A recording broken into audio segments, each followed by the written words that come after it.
Hello, this is Black Country Blokes chewing the fat. Listen. I've been hearing a lot lately about men don't talk, but in my experience, men do talk, just people aren't listening. So it's going to be me and a group of blokes discussing our struggles and victories through life. Warning, there may be some bad language, so apologies to all the moms, especially my own. Let's get going. Listen. Abby and your gang, this is Black Country Blokes chewing the fat with me, Kev Dillon, Lee Cadman and Craig Pinches. Now today we're going to be talking about loss, as it's the 17th anniversary of losing our very own Thomas Hickenbottom.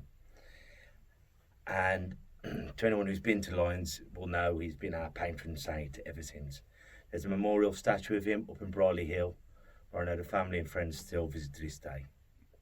But when we're talking about loss, I heard earlier in the week that one of our family members from the boxing world, Sam Bazina, sorry if I've said his name wrong. So to all his club members and family, send our loves, because boxing is one big family. I know people think of us having a lot of rivalry, but at the end of the day, we're all in it for the same reason, to keep the kids off the streets and to get our boxers to those Olympic Games. So from all of us, our love goes out to you. But as I say, with Thomas, we lost him at the age of 14. He'd been now 31, coming 32. And to anyone who knows Thomas, what a remarkable young man he was then, and what a great bloke I imagine he would be today. But it makes me think about a lot of the people who've lost up here, from Sam Passy to Ashley Sylvester to legendary Rob Rolls, and we lost them all too young. But I think what we do when we lose people, we don't mourn their death. We've got to celebrate their life. Because even though some of them have been taken away from us too soon, far too soon, but we can't lose sight of the joy that they brought into our lives. What do you think, lads? Yeah, I mean, look, going back to what you say, if my mind's a little bit blank at the minute, I'm struggling to get my bearings. But going back to what you say, like with that guy from, was it West Ham? Yeah, from West Ham. You know, we don't know the situation. I personally don't know the circumstance surrounding the passing of the young man. But I think it's important to just pay your respects, because it's still loss. Yeah. You know, if we're going to touch upon loss, it doesn't matter if you knew him personally, you can still pay respects. You know, and because somebody's still here suffering. And I think that's it, isn't it, with death? I mean, I know the Hickenbottoms, Carrie and Joe, send my love out to you, and Danny Hickenbottom, the younger brother, still wanting to stay, as you do when you lose your brother or your son. What Thomas had in his 14 years is a giant statue in Briley Hill. None of us, I guarantee, will ever have that. And to be a patron saint of a boxing club, and everyone who's ever walked in here would point out the big picture of him that's above the ring, and we'd tell him about the Hickenbottom shuffling out, all these wonderful stories. And I think that's what, if we're lucky enough, our life will bring out all the stories. And I think that if we're lucky enough to have all these wonderful, brilliant stories, and hopefully most of them are filled with love and laughter, we've lived a great life. How long? What was the anniversary? How long? 17 years ago, Is that how long it's been? on Monday the 17th of August. Because I never actually knew the guy. If I'm absolutely honest, I never did. I came here. I probably came here once or twice at the same time. He was 31. He'd be 31. He'd be 31 and be 32 in August. So he's my age. He's just a month older than me. So I've probably crossed paths with him, but I've never actually spoke to him. But I remember the news of that tragic day. But I can't believe it's been 17 years. 17 years, it's unbelievable.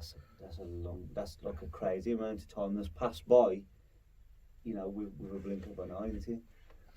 But I think, with having a boxing club, and I know all the coaches out there all know some of the scallies and some of the rogues, and like Ashley Sylvester lad and Sam Passy, their life was cut short in car accidents.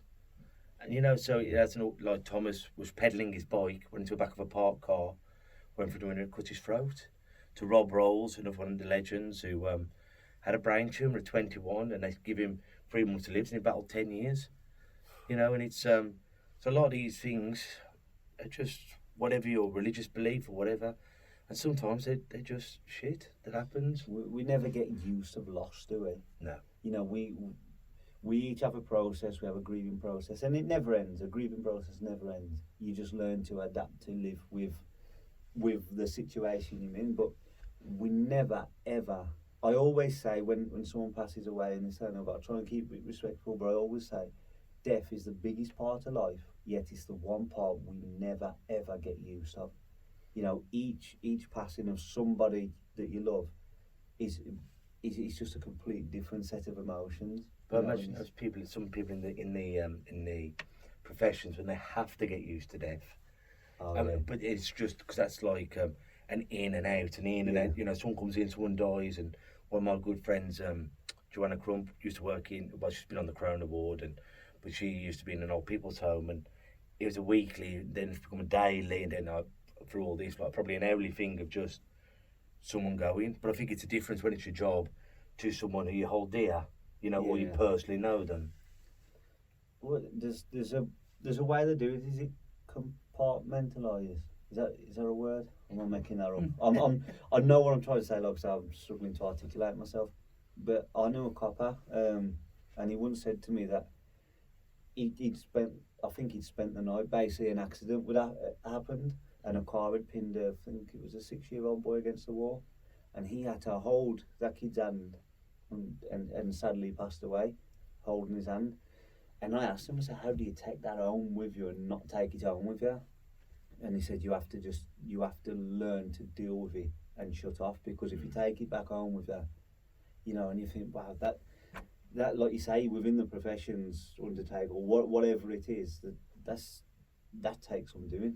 Well, that's the main reason why I never become a counsellor. Is I did my counselling course, level 2 counselling course, and I've done NLP with Nick Davies and bits of hypnotherapy. But the main reason to stop me from doing it, I'm a very caring person, but if I had to hear abuse, and that, you know, all the time, I personally don't think I could shut off from it. No. I love to be a wall for you to lean on, but if I was there having to hear it all the time and really go through all the ins and outs, I don't think I'd be strong enough. Although it's amazing what we are strong enough when we're faced with it, but that's one of the main reasons why I didn't do it.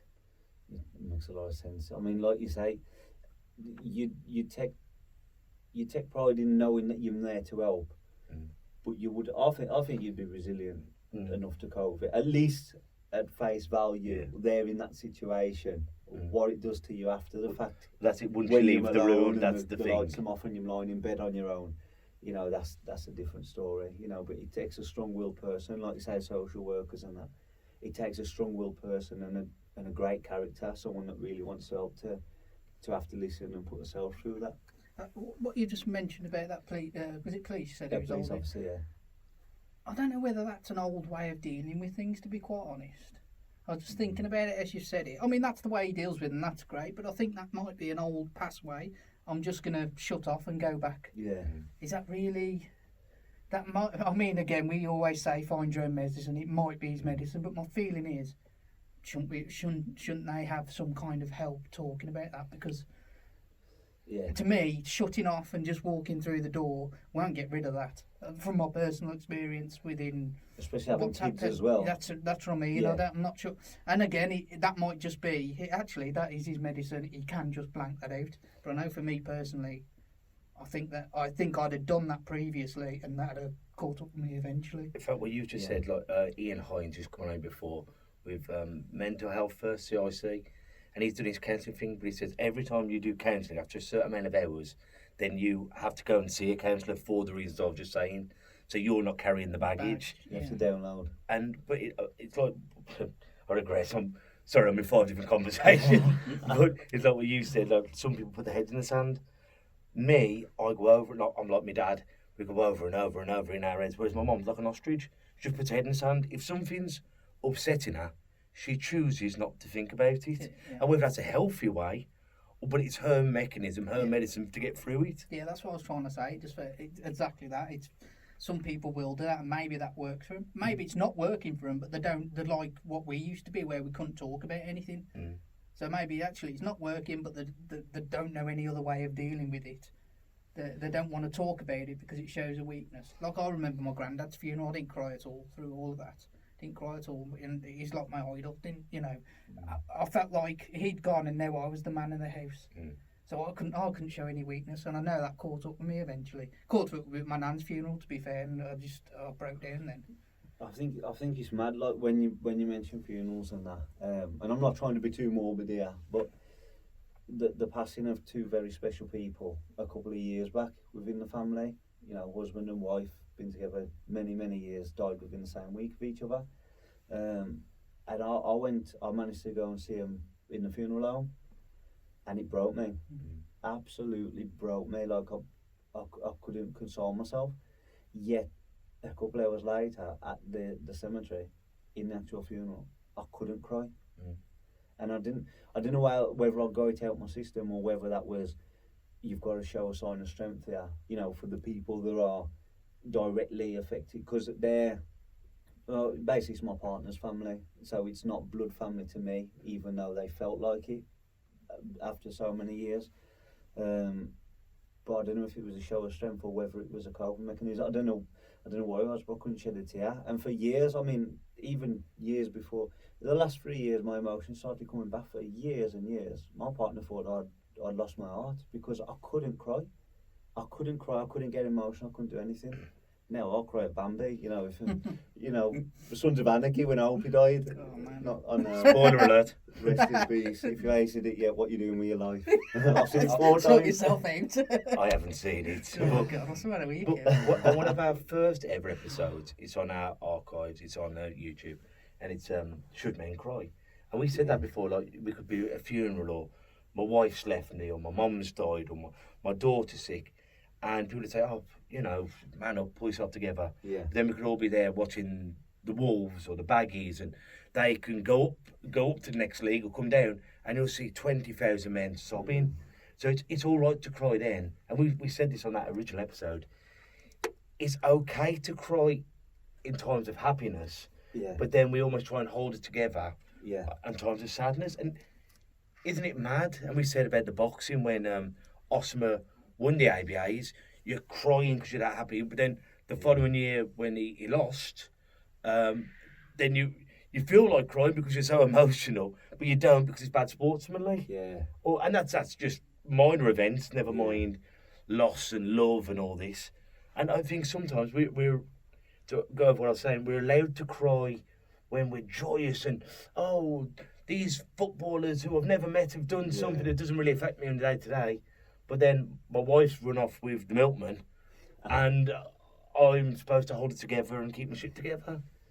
Mate, it's absolutely crazy. Going back to like what you said just about the man up term, I actually thought of this podcast because on the radio the other day, it was some kind of some subject around mental health. I switch off when it comes to the radio because the news is never good news. But they was on about the term man up and how it harms mental illness, how it evokes mental illness and problems. And I thought this podcast, because you always say that's a term that's widely used, man up, and it never helps. So when you said it just jogged my memory about that other people in other organisations am actually starting to pick up on the term man up. But it's funny you say that because when we were speaking with Marcus, when he was on, he was saying basically he was implying that actually sometimes that is the right thing to say. It's just that it's too widely used. So you're not saying it at the right time, which is doing damage. But actually, sometimes going to someone at that right point and going, "Come on, pull yourself together, man," is that's beneficial. Like when you've got someone in the corner and you're sitting them down. There's some kids, if you give them an almighty bollocking, they'll have a cry. Then there's other kids, if you go, "Come on, champ, we're doing really well," that just won't light his fire. Like some kids, you're going to go, "Are you going to let him beat you today?" And he'll go, "Will I hell?" And he'll stand up. Whereas other kids, if you shout at them, they'll buckle and you go, "Come on, son, we're almost there." And he'll go, "All right then, I'll be back." And it's knowing your audience. Yeah. And I think I read a quote the other day actually, and it was the arm of encouragement. Some need it around their shoulder, some need it around their neck. And it's very true. There's no right way or wrong way. It's just knowing that specific person and what they need. Some people don't receive that their compliments and oh come on, you're gonna do it. They don't receive it. They need that kick up the arse to ignite the fire, like you just said. And that's the same with grief, isn't it? Yeah. Some people would have to mourn. They'd have to lock themselves away, not see anyone, go into that dark room or that dark motel. Whereas other people need to be work. As soon as they hear that news, they go, all right, then I've got to go to the gym or I've got to go to work because they need to stay busy. Both things are right for that person. Yeah. And I think it's when we start saying, no, you've got to stop, you've got to, or go and be busy. You've got to read that person because we're individual. But sometimes, devil advocate myself, sometimes someone's been doing the wrong thing for so long, he might need to go and see that professional to go, what did Nick Davis say? He goes, sometimes just because you're being busy doesn't mean you're being constructive. Yeah.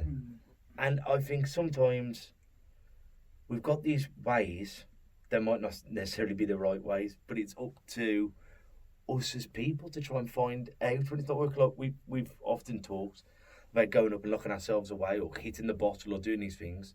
Then you come to that crossroads where you're going to lose everything by doing it, or you have to do what we've done. Find these things. This podcast has really helped us on, and the counselling's really helped me, and the hypnotherapy and the NLP.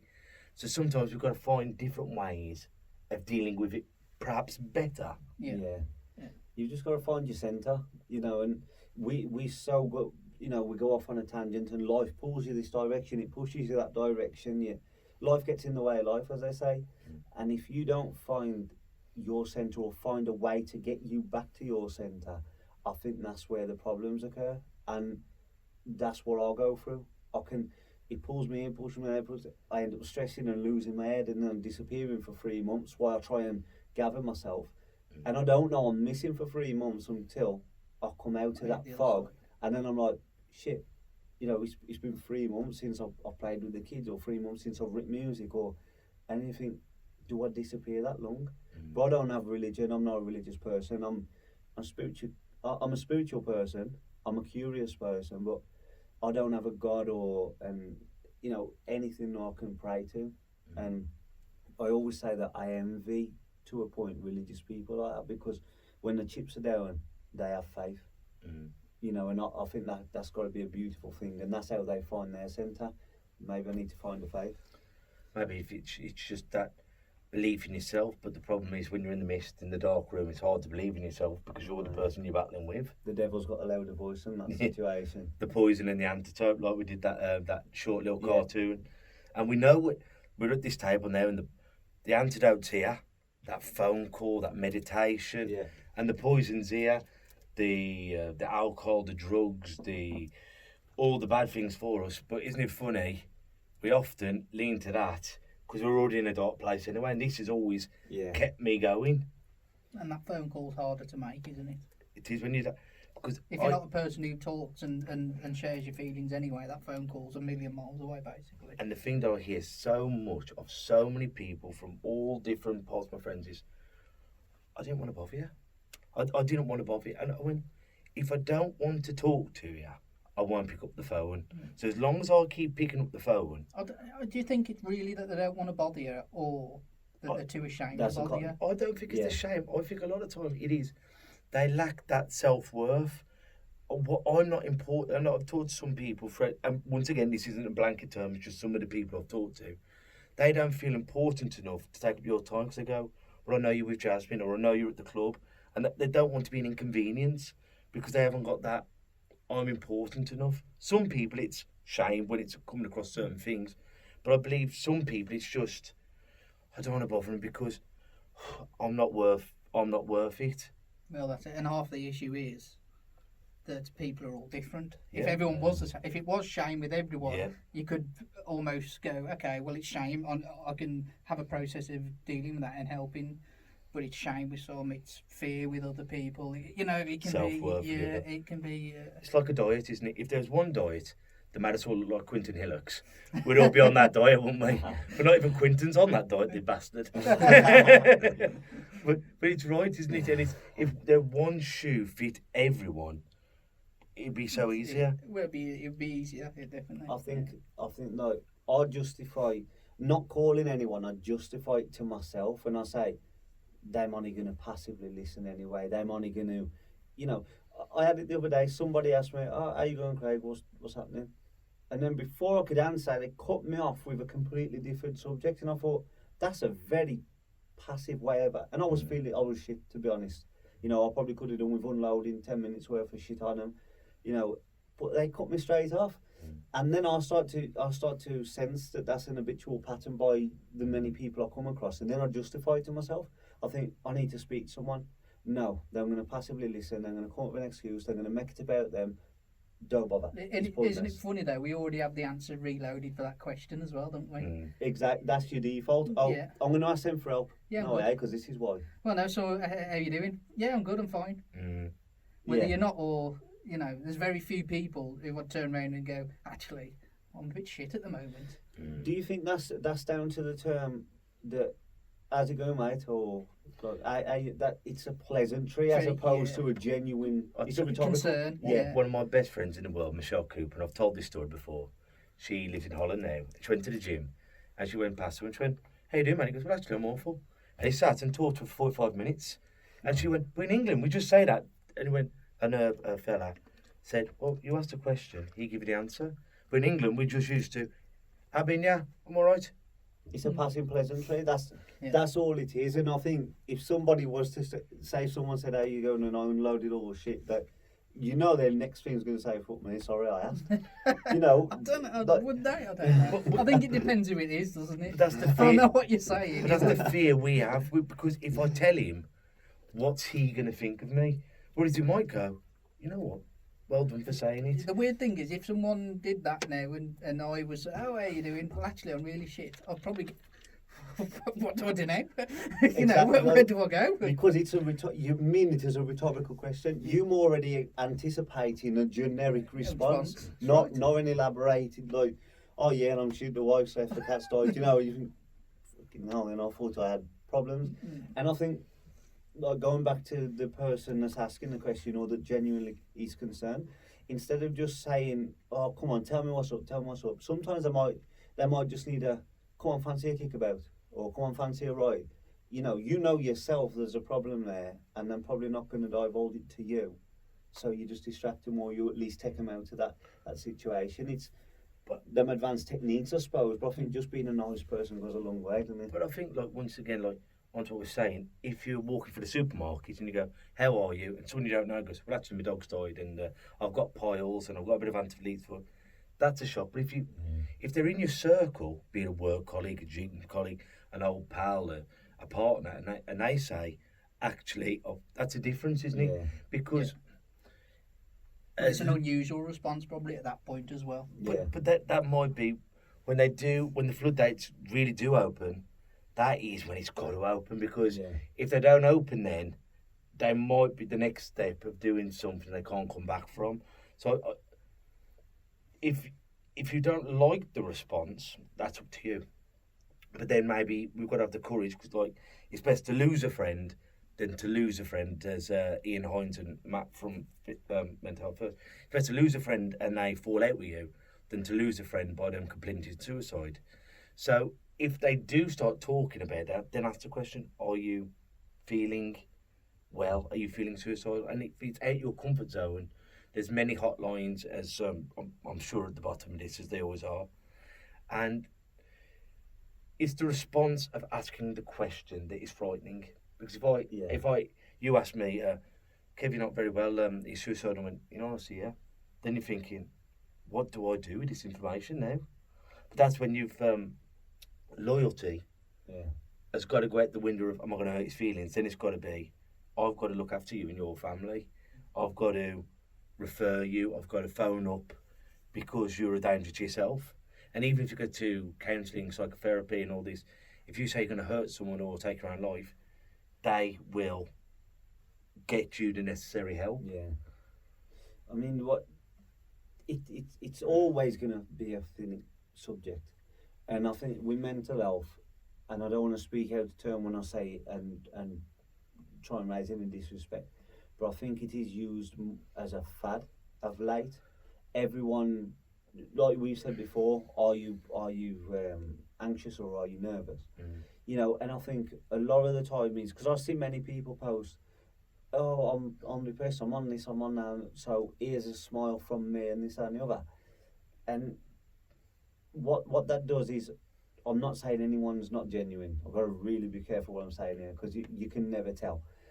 But what it does is if they're not genuine or they're not being as genuine as what they're putting out, it sort of numbs people's perception of it then, because the more they see of it, the more normal it becomes, and then the less they are to you know, say if a child goes missing and it's all over the news for months and months and months, like the Madeleine McCann situation. Well, it's Yeah, I know. I've got to be careful what I say, but like with that, you found even if you watch like the news coverage and people's interest in it, when it was on the telly all day, it becomes norm, and it's not that I'm doing it on purpose. They just program to say, right, that's something I see all the time. That's something I see all the time, and it loses its impact, so to speak. Well, what we were saying just before, I don't know the young man's name who lost his life in Sedgley on the week.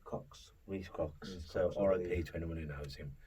But unfortunately, like when you're hearing these terrible acts of violence, you go on a night out and people having their heads stamped on, cut up and stabbed, and unfortunately, as you just said, we hear about it so often. It's become the norm now. People don't go outside and have a bit of a punch up. People are writing each other off, and that's the reason why I haven't been going to the pubs since lockdown. Because I'm hearing so much. You've got all these people who've been kept in for 6 months, and then everyone's getting on the drinking all day, and then getting on the whatever they're getting on, and it seems to be such a tense time, and then these terrible tragedies of people getting really written off just seem to be the norm now. And I think that's what it is. I mean, like many years ago, I'm only 31, I'm talking like I'm 70, but years ago, it's like knife crime. It used to be, wow, if something, like the Millennium Night Club or something, if a knife got pulled out, it was a big thing because it didn't happen often. And like now, it's every other third story on the news is knife crime or it's beating, and it's mindless. It's not even to eat. You know, we're thankful enough to have a benefit system here in the UK, and although maybe not the best, we still have ways of eating without robbing. You know, other countries are not as fortunate, so it's nothing worth killing over. And a lot of time, it's not even like he's, and it's not justified in any way. So, but it's not like he's molested your daughter or he's burned in your house, which, you know, I'm not saying would be justified then. I'm not saying that. But a lot of times, he stepped on my shoe. He's bought a 10 bag, and he hasn't paid that tenner. And you're thinking, how could he get that far? That you deny a father, a mother, a brother, a sister, of seeing that sibling grow up, and all. When you lose someone in a situation like that, you don't just lose that person. It's like you drop a pebble in the water and all the ripples that come off it, and not only the person you've killed, but the person who stabbed him, his family. So you dropped another bond, the lad, the murderer, let's call him, his family, and it's himself. I mean, I can imagine a lot of the time they're not going out to do that.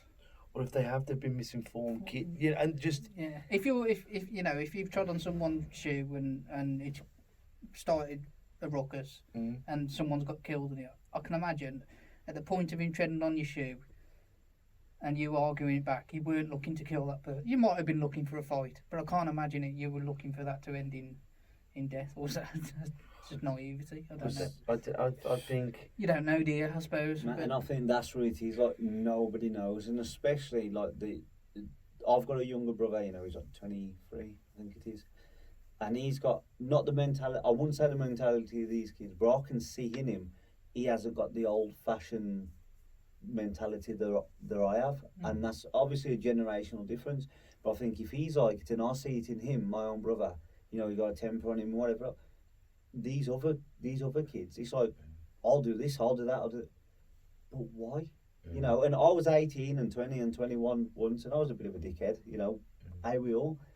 But you wouldn't have thought about taking a knife out, would you? I'd never thought it. I'd have a ruckus, you know. I wouldn't mind a ruckus, and to be fair, when you're younger, you have to blow off some of that testosterone. You do, because you feel that that's the only way to solve anything. But I'd never ever. I'd sooner lose with my fist than win with any weapon, be it a bat, be it a brick.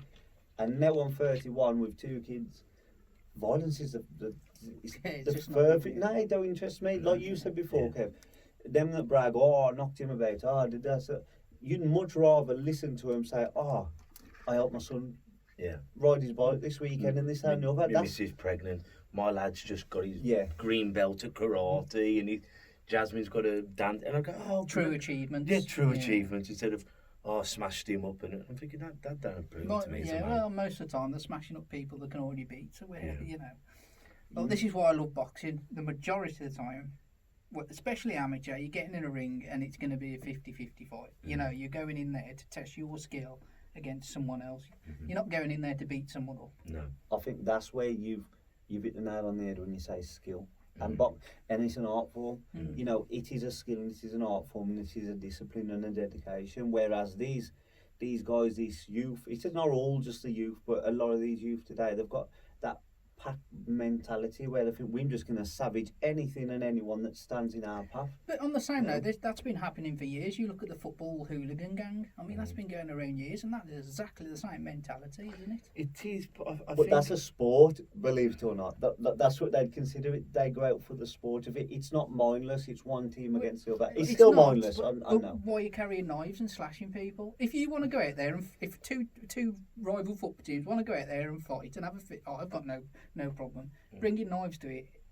Where's it takes the sport out of it at that point, doesn't it? Yeah. But what it also is as well, I think what you were touching on then, back in the 80s and the early 90s when the football hooliganism was really big, we ended up the media, the social media, so if there wasn't a camera phone on every person there going, look at Lee stamping on Kev's head and look at Craig hitting him with a brick, but nowadays every scuffle we hear, we see, that death in Sedgley was recorded, wasn't it? Was it? I mean, you just I see people. and that who the hell is watching that bloke happening that and recording it? I mean, fucking hell, what's wrong with people? And I The think first there's- thought for them was not to Help, do something. help. I know they probably they may have been scared and couldn't do anything, but you wouldn't pick up your phone and record it at the same time. But I always think of that with them balmy bastards, and you'll see a volcano going off, or bombs are going off, and you see someone going, whoa, man, I'm thinking my natural instinct is to pick up Jasmine and run as fast as I can. And I think there's a lot of things. I believe his name's Reese Cox. I apologise if I get it wrong, but I believe that's the guy's name. And he was being the Samaritan. He was intervening with something else. I've only read a little into it, if I'm absolutely honest. But he was intervening, and I've seen a lot of people say about the bouncers of the We public can't really relations. say too much of illegal issues. No, obviously. What I'm trying to touch upon is, like, he did a good Samaritan's part, and you know he paid the ultimate price for it. Yet the bouncers didn't do the good Samaritan part and getting tore apart. And I think it's the double standards people expect people to live by. But like you say, we won't go too much into it. In truth, like if people are afraid or whatever to not get involved, I understand that. But to stand there recording it is a totally different thing. Yeah, that makes sense. You're not just fearful. You're actually. Well, if you're scared, you don't pick up your phone and record it. Do you? If you're scared, you don't get out the your way. phone ain't. But how many times you see it on Facebook? Not as tragic as that poor young man dying, but just seeing people, women, children, little girls, knocking 7 bells out of each other, and and that's when the repercussions come. Because you give me a lamping in the pub, people there have seen it. It's up to me then whether I'm going to go back and have a straight now or forget about it. But if everyone is seeing it and it's filmed, and you think, well, I can't beat him, and that's when people come back and do heinous, horrible things. And I that's ego, isn't it? well, it's ego. Sometimes out of fear that other people are going to do it. And how many of the youth I talk to and I say, why are you carrying a knife? And he goes, I've got to carry a knife because everyone else is carrying a knife. But then the problem is, if you're carrying it, the more likely you're going to use it. Because if you don't use it, he's going to take it off and use it on you. Mate, And it's a vicious, horrible circle. I did a song once, and it was a freestyle, and it was about knives and that. And he said people carrying weapons because they're feeling threatened, and people feeling threatened of people carrying weapons. You're never ever going to break that cycle. I'm going to carry a knife because I'm scared of him carrying a knife, but now I'm the person someone's scared of that's carrying a knife. And you're never going to get out of it. And I mean, how do we change that path? Because I feel that whether Education, isn't it? you say education, but the people don't want to be educated anymore because they're educated in their mind. They know how to live life. They've got it sussed. They've got every cheat code for it going. There's no, I mean, before it was leave school, get a trade, earn your coin, buy a house, settle with a family.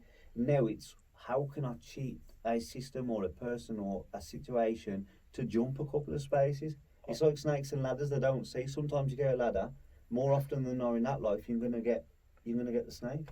I mean, I believe in obviously boxing within schools, and if it's not boxing, kickboxing, karate, I think obviously I'm going to sing the praises of amateur boxing. I've seen the results when we've gone to schools, and I also believe in getting a better relationship with the police, like getting. There's no fear for the police from the. There's no fear on any side, is there? But if you can get like in, hopefully we're going to have some police officers coming on here, good coppers. So I know there's good and bad in everything, like there is in boxing, like there is in everything.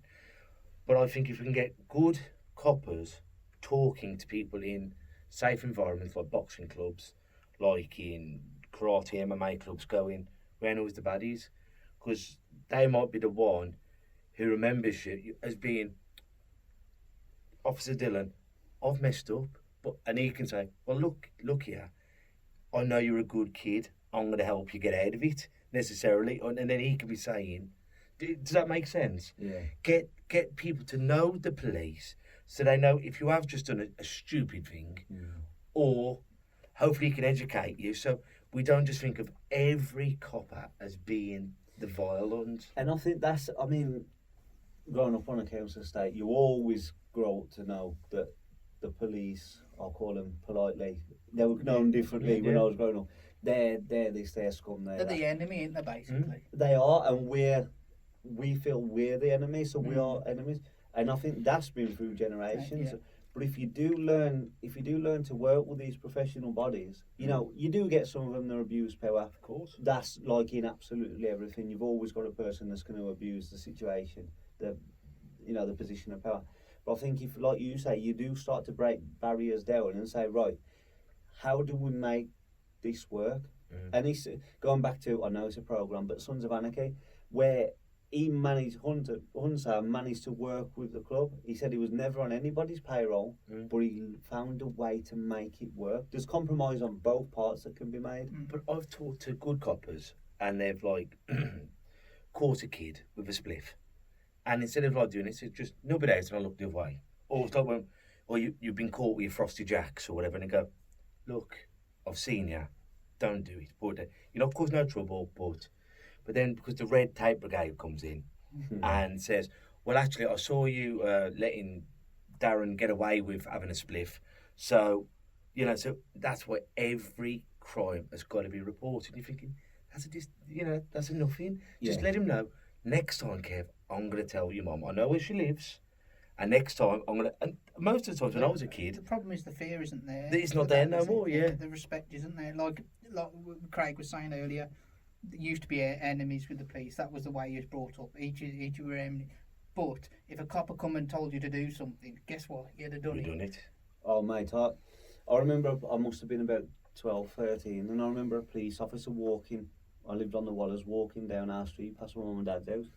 And I remember being down on the green as I walked past, me being a little cheeky twat, mates round on a BMX. What would you do if I saw it? Yeah. Oh, I wouldn't take too kindly to it. This had me off. And he walked off, and as he walked off, fuck off. And he come back and he got in my face. And I shit myself. Yeah. I'll be honest, I shit myself. Yeah. He didn't shout at me, just, he let me know, he told me about myself a little bit. And I shit myself, and it made you think, hold on a minute, they have a right. It's like, with the law, if I get a parking fine, if I get a speeding ticket, and initially I'm fucking this and people say I'm bastards out there. When I've calmed down, I'll say, look, I'm old enough to know the rules now. I know I was parked illegally. I know I was speeding. I know I was doing this. So It's accountability, and that's what people This lose. comes down to us as being parents. Like we've said it before, if the teacher phoned up and said, Kevin's been naughty, I'd be naughty, I'd go home and I'd have a bollocking. My dad, as tough as he is, and my mum was fearless, she wouldn't walk in and threaten the teachers. I'd be naughty. And when we keep saying, like, Jasmine, apple of my eye, I love with every part of my body, if the teacher phones me up and says she's been naughty, I'm taking the teacher's side because she's been naughty. If she's been bullied by the teachers, it's a bit different, and then we'll get to the bottom of the problem. My first instinct isn't, no, my Jasmine has done nothing wrong. No. And that's what we do with the police, Yeah. the next door neighbours. We believe our children have done nothing wrong instead of going, hang on, let's put this right. Yeah. And next time you do that, we're going to, whatever your disciplining measures are. Yeah. But it's, no, my child can do nothing wrong. And I think, is it that, well, it is they can't do anything wrong, but it's like they take offence to anyone that's insinuating their child's done wrong. I mean, if Troy, if say my oldest, if he gets in trouble, I'll listen and I'll speak to him and I'll just say to him, just don't lie to me. Mm-hmm. I can't fight your corner. I'll fight your corner to the death, but I can't do that if you don't give me all the facts. I can't be in there saying, is this, and then find out you're lying, because then it makes you look a dick and no one's going to take you seriously. But I'm exactly like you, mate, that if they've done wrong, they have to answer for it. Yeah. You know, and I'm not going to beat them like a red-headed stepchild or anything like that. You know, I'm not going to do that. But they're going to have to understand the severity of what they've done. But, you know, people don't do that. I'm like, cheeky bastard, saying my kid's this and my kid's that. Well, I've seen your kid, and I am. You know, they're not lying. And back to the old Bill, what we were saying. See, I talk to a lot of police who've been up here and whatever, and they say, like, he goes, everyone hates us, Kev, until something happens to them. And he goes, we'll have the biggest gangsters, whatever, and if something's happened, the bins aren't put out properly, or someone's he goes, we have them phone calls. He goes, last week you were calling me an FNC, this week You want my help? you want my help. And that's the thing, we like to have a go at them, but without them, you know, the good ones, Yeah. society would crumble. And it wouldn't without, I mean, it's anarchy now, without even, and we've got a police presence. Imagine if there was none. If And anything, you we had need to more police of yourself. them. Yeah. And I think that, well, we all know the last thing that should be cut is any emergency service, be it fire, police or ambulance. And yet, we don't always like the police. But, you know, that's because we break the law. Some of you break the law. That's, you know, and that's what it is. But That's their they're there job for a purpose. to do it. Yeah. And I think sometimes, and I'm not here saying anything, but we've got to give credit where credit's due. The good ones are doing a great job. Yeah. And I think that's, you know, with anything, the good ones do a great job. But I think that's part of the problem as well. Keep calling the good ones. I think, you know, The majority. Yeah, I think that's where it's got to change because, you know, we're kind of, it's a big police force and the majority of them are horrible, or some of them are horrible. Actually, the police, you will get horrible people in there, but let's change that narrative to the good people. Yeah, I they're think good people. It's the others that aren't. If you don't break the law, you'll never have to cross the good or the bad of the Well, force. and ultimately you the know. people, I think sometimes that's forgotten. Yeah, I mean, that's like when you're saying that. Like, I'm thinking of even when you have road rage and stuff like that, you automatically you're talking to the car. You're not even seeing the person behind you. And I think, he's a fucking prick. You know, Yeah. oh, that KA there, and you're Yeah. thinking, hold on, you. He's a priest. Isn't that is right though, but you don't associate with a person. No. You automatically take the offensive, and you can't see them. You don't know who they are. You don't know what day they've had, and yet you automatically see them as that car there. So You might not even meant to do it. Genuine mistake. Do you know what we had one, and it wasn't a car. We was doing roadworks in the Warwick Road in I think it's in Birmingham. I think that's what it was called, the Warwick Road, and it was a horrible road to work on. And we had to block some drives. And long story short, this guy come out and he was getting this and the other. And I didn't say anything, but the other lads took a bit of offence to it and this and the other. And I left it. I thought, you know, I was just chilled. It nothing to do with me. When he come back, he actually apologised. I said, you know, I apologise for being short. I've lost my son this morning. And I think taking that lesson, you never ever know. You know, someone's cut you up, or they've overtook you at 100 mile an hour.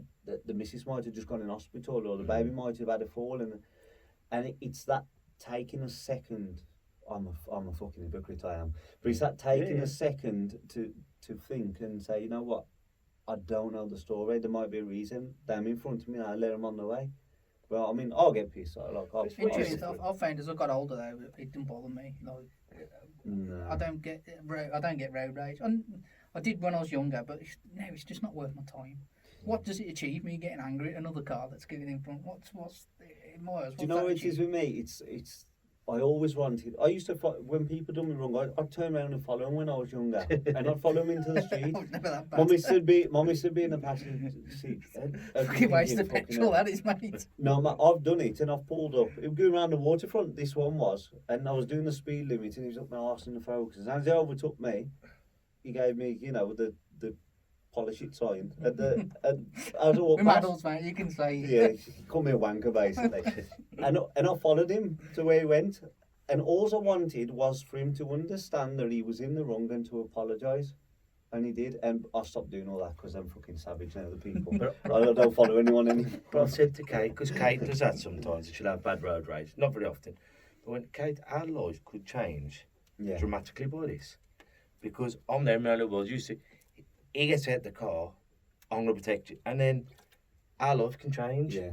I can be seriously hurt. I can seriously hurt him. And our life could change over someone sticking their fingers up. And I went, you've got to. And sometimes, and we're all hypocrites, as human beings are, and sometimes you lose your shit over nothing, but your life can change like that, and it's just, we're having a lovely day, we've just gone to see some bloody goats, and we've been feeding the chickens, someone cuts you up, he gets out, and For your life... one punch, he's banged his head and Or- that's it, you're done. Or, you've hurt him, Or he's hurt you, Yeah. and your life has changed, just like that, just by a moment's madness, and that's how fickle and weird life can be. You're having the best day or the worst day, and your life can just go bump. That's what we're all only one action, one move away from taking it too far, from something so trivial, something that could be forgotten. Is it worth it? I mean, when you have issues or when you're having a bad day, we are hypocrites. That's what we do. Yeah. When you're calm, you can point out what people do wrong, and you do it yourself. And when you're angry, you are that person you're pointing out as doing wrong. And I think it's a natural cycle to be slightly hypocritical. It's the human thing. How many times do you do it? People, I don't know, someone that thieves and thieves and thieves, and then they have someone took and they're like, robbing bastards and this and that. And I'm not an angel, I'm far from an angel, but I've had things took from my car, sat navs and this and that. And someone said, you took that well? I said, well, I might not have done, but I've bought stolen goods. Or might not have done. So I've sort of like bought into that cycle that I'm on the receiving end of the theft, and I'm like, oh, you bastards, yeah. But when they're bringing me a deal, oh, nice one, mate, see you next week. Yeah. You see, we're hypocritical, we encourage it to benefit ourselves, and that's just human nature. I'm having a bargain, but they're sold from me. Best thing to do is, they say those Save that quote. Good. I was gonna say we've been rabbits for a long time, but once again, R.I.P. to our man from down south. So Craig, with that, Sorry, can I just say as well, Steve Hansel, he's going through a tough time, been on the show, and Steve, we're here for you if you want to talk, and I hope everything gets better. Yes, bro. If you've got my number, and send my love to everyone who's involved. He's a very he's one of the patrons of the Black Country Blokes, and he's always comments, always things. So yeah, mate, I hope things look up for you. I don't know the situation, that's the first I've heard, but I hope everything turns out okay. So Craig, over to you for that quote. I think I was going to say, he without sin spot the first stone. You've had seen cast the first stone. I've heard spa in right. a song, and I like that version. Leave your stone. Yeah. So gang, until we meet next time, take care of yourselves and each other. Ta-ra a bit. Listen. And that's a wrap for another show. But if there are any comments or messages that you would like us to read out for our next podcast, please be in touch. There are also lots of different organisations at the bottom of this page, and hopefully they can help you or someone you care about. Please share this to spread the word. Until we talk next time, ta-ra a bit. Listen.